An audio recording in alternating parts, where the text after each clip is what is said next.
Des prix numériques existent déjà, je tiens à le souligner. On a du mal un peu à les repérer dans la jungle de ce qu'on trouve sur le net, mais bon, il y en a des intéressants, très associatifs, comme le prix Biblioblog.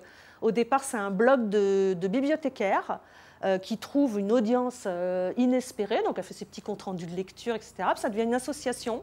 Et puis cette association, elle est très active, elle défend beaucoup l'édition indépendante, la librairie aussi, donc tous les réseaux comme ça de professionnels. Et puis ça vient de bon an mal an, ça devient quelque chose qui a énormément d'audience et qui, du coup, se met à désigner un prix. Donc on se dit, pourquoi un prix? Et le prix, c'est toujours ça, c'est toujours l'avatar de ce fantasme que nous, lecteurs, on est peut-être mieux à même de désigner ce qui est le bon livre de l'année plutôt que ces instances pourries qui sont achetées par le marché, etc. Donc, et puis il y a des prix numériques parodiques. Prix Bartleby, du livre qui n'aurait jamais dû être écrit, qui aurait dû rester à l'état de manuscrit, qu'on aurait préféré pas voir sur le marché. Il y a des prix de critique. Donc oui, alors moi j'y vois la conséquence logique de ce qui est déjà en germe depuis les années 70 dans les prix populaires où on fait appel à des jurys tournants de lecteurs profanes. C'est-à-dire qui n'ont pas d'enjeu dans le champ littéraire, qui n'ont pas d'enjeu dans le marché du livre et qui, du coup, trouvent une légitimité puisque leur jugement, il est absolument indépendant de toute raison financière ou extralittéraire, en tout cas.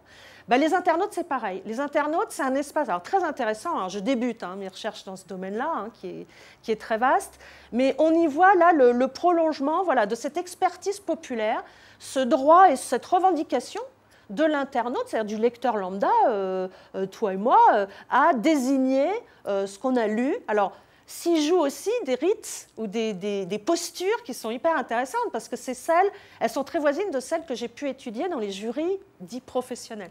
Donc il y a une redéfinition de la frontière entre professionnalisme et amateurisme qui est hyper intéressante dans le phénomène numérique.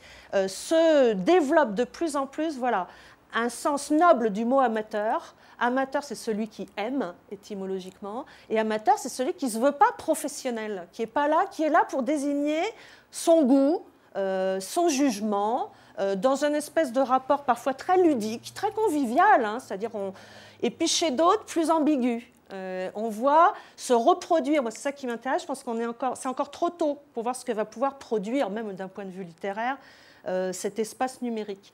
Mais le réseau des réseaux, ça renforce cette confiance du lecteur lambda dans sa capacité à donner son point de vue sur la littérature, mais à dire surtout qu'il aime lire, qu'il est un grand lecteur. Et ça fait du bien, là encore, à la lecture et au livre. Par contre, ce qui est plus inquiétant, c'est les premiers signes qu'on voit apparaître, de prix qui existent, je pense au prix Orange. Donc on a même des serveurs numériques ou des enseignes téléphoniques qui se mettent sur le coup. Alors c'est le paradoxe, chapeauté, par exemple présidé, là en l'occurrence prix Orange, c'est, comment s'appelle-t-il, Eric Orsena, académicien français. Donc l'Académie française retrouve un look là, de jeune en se mettant en présent, en scène sur le net. Donc ça, c'est intéressant.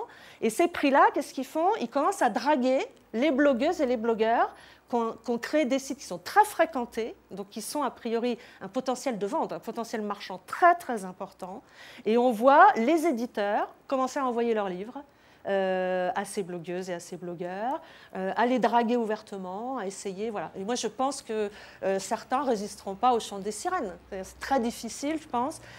Surtout que le phénomène du prix, de l'instance qui remet un prix littéraire, son problème, c'est aussi qu'elle vieillit. Et qu'en vieillissant, elle s'institutionnalise. Et quand on s'institutionnalise, il y a une inertie institutionnelle. C'est-à-dire qu'il est très difficile de garder la dynamique, la spontanéité du côté associatif des débuts. Donc voilà, donc on a un univers de convivialité, mais on ne remet pas une seconde en cause le protocole bien français selon lequel une instance est appelée à désigner librement ou légitimement ce qui est la valeur littéraire. Donc ça, c'est étonnant. Moi, je pense que ça ne remet pas en cause le système des prix.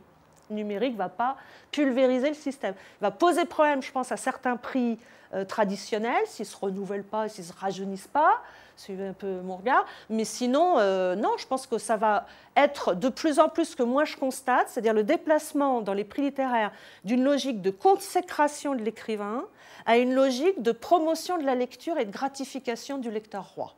Parce que le lecteur, c'est aussi un consommateur potentiel. Donc c'est quelqu'un qui va acheter du livre, donc il fait marcher le marché.